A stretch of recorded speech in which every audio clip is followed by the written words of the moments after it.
chật tia đấy tớ thế cụ thôm vay lâu ngay về chặt bàn tớ tam cụ thôm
quay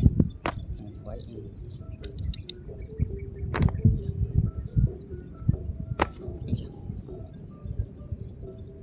chọc chừng quý này